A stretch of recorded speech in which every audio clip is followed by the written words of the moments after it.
అందరికీ హాయ్ అండి, welcome to the hunting man Telugu. మీరు ఇప్పుడు చూస్తున్న చేప పేరు వచ్చేసరికి రూప్చంద్ అనమాట. దీని పళ్ళు చూడండి, అచ్చం పిరానా చేప పళ్ళు లాగానే ఉంటాయి. పెద్ద పెద్ద పళ్ళు. నేను ఇప్పుడు చూపిస్తాను, మీరు క్లారిటీగా చూడండి.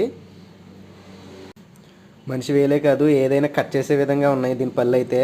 చాలా పదునుగా కూడా సూదిగా కూడా ఉన్నాయి ఈ పళ్ళు. దీన్ని రూప్చంద్ అని, పాంప్లెట్ అని, కొన్ని చోట్ల సందువా అని కూడా అంటారు.